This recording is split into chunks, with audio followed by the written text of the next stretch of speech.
According to Islam's most trusted sources, Muhammad, the prophet of Islam, had sex with a prepubescent 9-year-old girl. And we know that Aisha hadn't reached puberty because the Muslim sources talk about her playing with dolls in the presence of Muhammad. And according to Muslim scholars, girls were allowed to play with dolls only up until the age of puberty. Once they reached puberty, dolls were considered images and they were no longer allowed to play with them.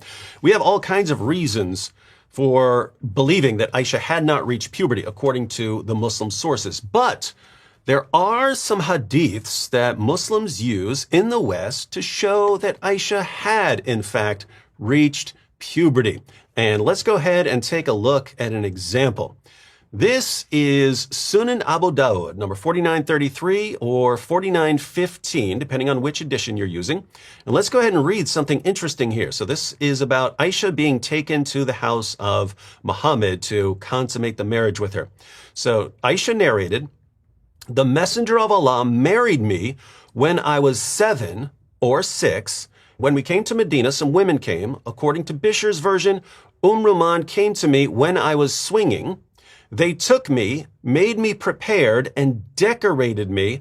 I was then brought to the Messenger of Allah, and he took up cohabitation with me when I was 9. She halted me at the door, and I burst into laughter." Abu Dawud said, that is to say, I menstruated. "And I was brought in a house, and there were some women of the Ansari in it." So here we have, according to Sunan Abu Dawud, that Aisha started menstruating right before she was taken to Muhammad to consummate the marriage. What great timing that would be. But here's the problem. I go to another translation of the exact same hadith. This is the Darussalam edition of Sunan Abu Dawud. And we read, it was narrated that Aisha said, "The Messenger of Allah married me when I was 7 or 6 years old.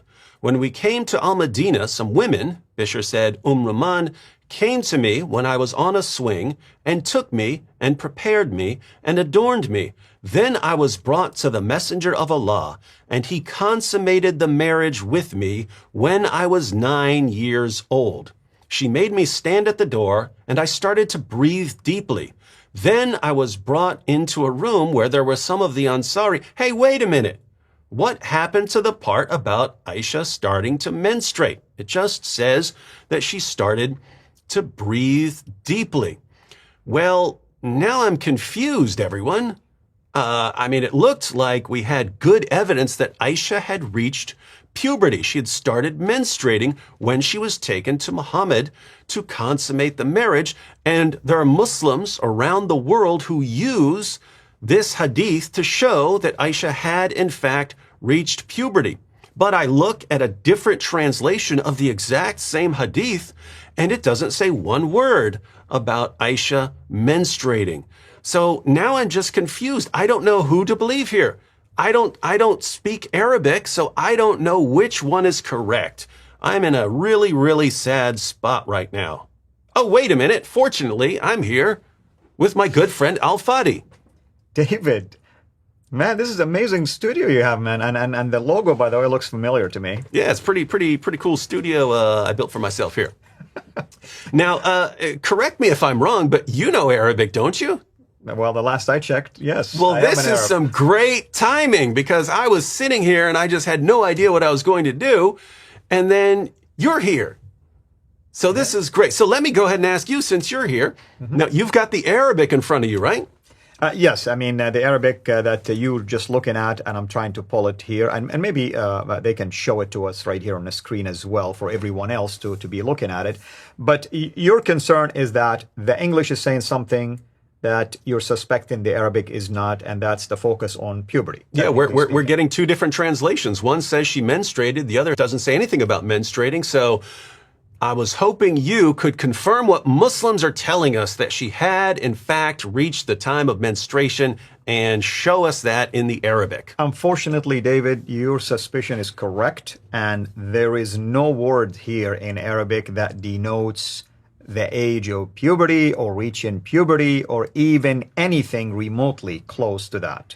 Wow.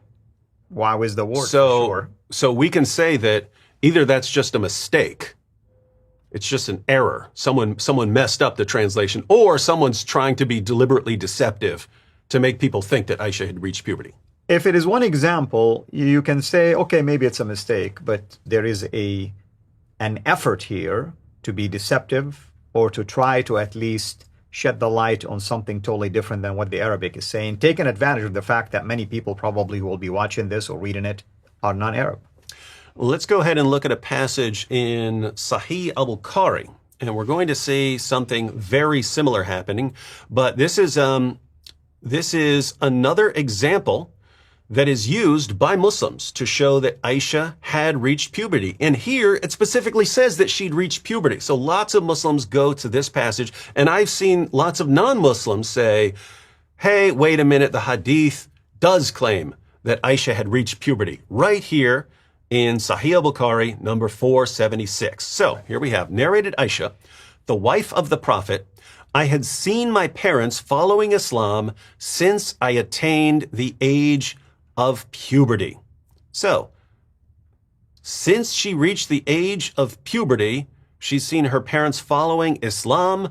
We have an idea of when her parents started following Islam. So Aisha must have reached puberty well before her marriage was consummated with Muhammad. And so some conclude that she must have therefore been much older. She must have been 16 or 18 or 21 by the time Muhammad consummated the marriage with her. So here, if it really says that she'd reached puberty, this will contradict some of the other hadiths that say she hadn't, but at least Muslims would have a good case for saying that she'd reached puberty if this is in fact what it says in the Arabic. So could you break down the Arabic where it clearly says right here that she had reached puberty? There is no word in the Arabic at all denoting puberty. My suspicion is that they took a word here, aqil, meaning recall, or as far as I can remember, and somehow they're connecting this to puberty. That's my only suspicion here.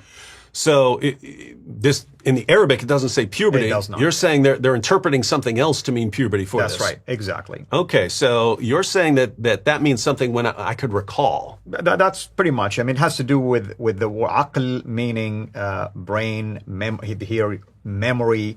So they're either thinking of it as far as I can recall, or when I started it to remember things. Somehow they're making a connection here to that. And there's no connection, right? There's no connection between saying, hey, from the age I could recall things, and saying, oh, that's puberty. As if when you reach puberty, that's when you start being able to remember things, right?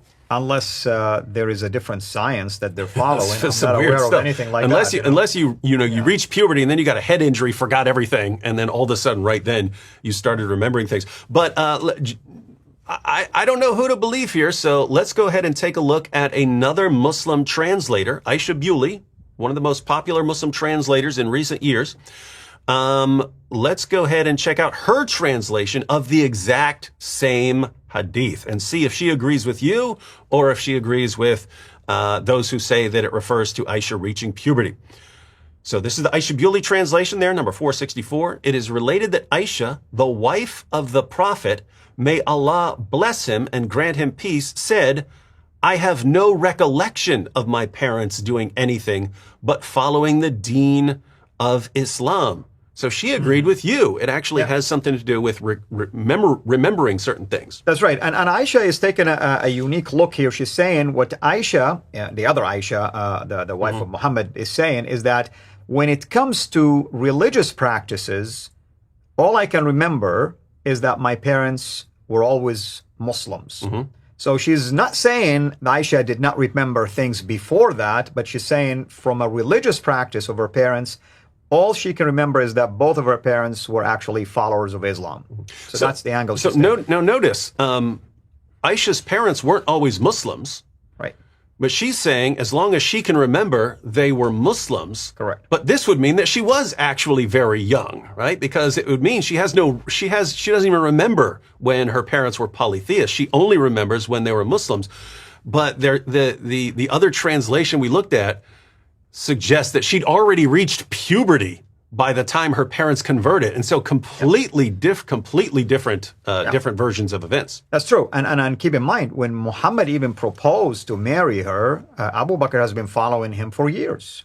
He was among the first to follow Muhammad. So this also shows that Aisha is not talking about the moment she married Muhammad. No, she's talking about for as long as she can remember, even before this incident of being proposed to him, that she can recall her parents worshiping idols or doing any of the Quraysh rituals or whatever the case might be. She can remember them just being followers of Islam. So she was actually young. She was too young to remember when her parents weren't Muslims. Now, so it's very interesting that the other translator would translate that as reaching puberty. When you're saying it doesn't mean that, Aisha Bewley's saying it doesn't mean that. But here's what I find most interesting. I'm going to go to another hadith in Sahih al-Bukhari where it seems to be giving the same beginning of the exact same story. And here they magically translate it accurately.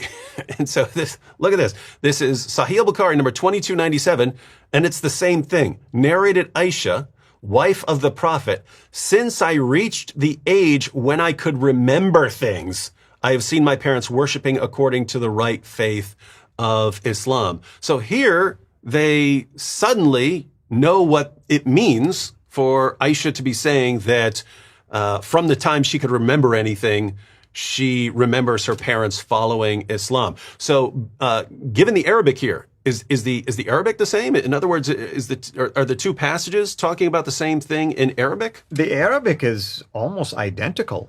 So this is why you can tell it's the English side that is trying to sway things or tilt the balance, if you wish, and try and maybe there is an agenda, as you stated. And you can't blame them. I mean, they know the English audience is going to be disturbed by things like this.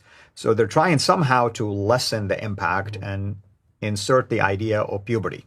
And so which is interesting because you can find multiple passages in Bukhari which specifically state that Aisha hadn't reached the age of puberty. They even include some commentary by Ibn Hajar al-Asqalani, considered by many to be the greatest hadith scholar of all time, specifically saying that Aisha had not reached puberty when she's taken to Muhammad's house to consummate the marriage. In number 5153 of Sahih al-Bukhari, they even include a reference to Surah 65 verse 4, which says that you can marry and divorce after having sex with a prepubescent girl. And they use that to illustrate Muhammad's relationship with Aisha. So it's just weird that right here in this one spot of Sahih al-Bukhari, they translate something as puberty when, as you're saying, there's no basis for that in the Arabic.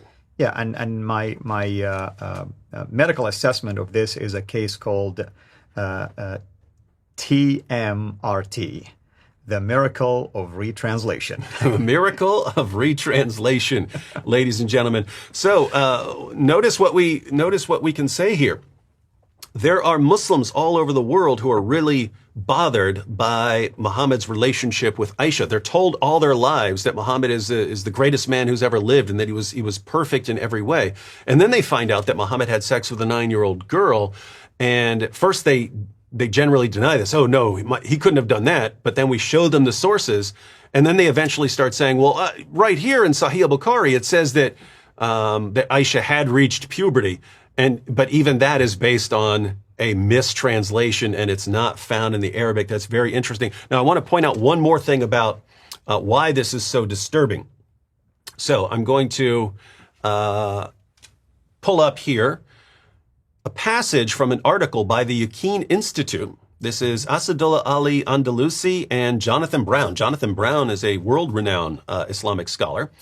And we have here them using this quotation from Sahih al-Bukhari, and they don't try to actually translate it as puberty, but they say that it refers to puberty. But look at what they say here. Narrated Aisha, I had seen my parents following Islam since I attained the age of reason. So not the age when I could remember things. It's the age when I've gained my reasoning ability. And they're saying that refers to the age of puberty. Not a day passed, but the Prophet visited us both in the mornings and evenings. So they're saying that in the Arabic, it refers to the age of reason, and they're saying that's puberty. Which is just silly. Even if you wanted to say age of reason, on what planet do you suddenly begin to reason when you reach puberty? That's true. Yeah, there are people who reason really in really sloppy fashion after they reach puberty, and they're very intelligent people before they reach puberty. I mean, I wish they would give us maybe a medical research that was done and saying, hey, we're relying on this research, and that's why we're assuming the age of reason meant puberty. Mm-hmm. But even when you look at the Arabic, there is no such thing as the age of reason. All she's saying is, for as far as I can remember, mm-hmm. has nothing to do with reason, has nothing to do with knowing right from wrong. This is just remembering thing. Age of reason to me is that you know what is right, you know what is wrong now, mm-hmm. and you're accountable for it. Yep. And so, you're according to what you're saying, it's actually very simple. She's just saying, hey, as long as I can remember, my parents are following Islam. Very simple, very straightforward. And then you have a mistranslation that then gets used to defend Muhammad.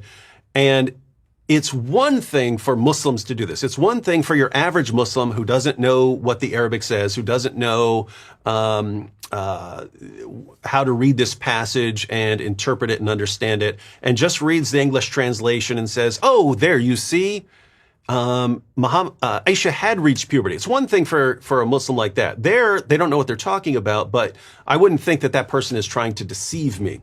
But when I see Muslim scholars and they're using it, and they know that it says nothing about puberty, and they're still maintaining that this actually refers to Aisha reaching puberty, I can only assume that they are deliberately trying to deceive their Muslim readers in order to keep their Muslim followers from leaving Islam based on how disturbed they are about this issue. That is very true, and again, I want to give them the benefit of the doubt, at least the Yaqeen Institute. If they can just show us, maybe they have access to a medical research that inserts something like this. I mean, I'm open for the idea. Just let's look at the evidence. Mm-hmm. But this is far-fetched, when you start making claims like this. So what we have is a simple hadith that makes a simple claim from Aisha, gets twisted and mistranslated, and then Muslims who are desperate to defend their prophet run around the world with a mistranslation, and then actual Muslim scholars use the mistranslation in order to mislead their followers into thinking that Muhammad was better than he actually was. Well, thanks, Al-Fadi, for helping me out, helping me with my confusion here, and showing people that all you Muslims and non-Muslims even who are using these passages to show that Aisha had reached puberty, you're either ignorant of what the Arabic says, or you are deliberately misleading and deceiving people. So think about that. And if you'd like more commentary on Muhammad and the Quran from someone who knows the Arabic and can cut through a lot of the nonsense, be sure to check out Al-Fadi's channel, Sira International.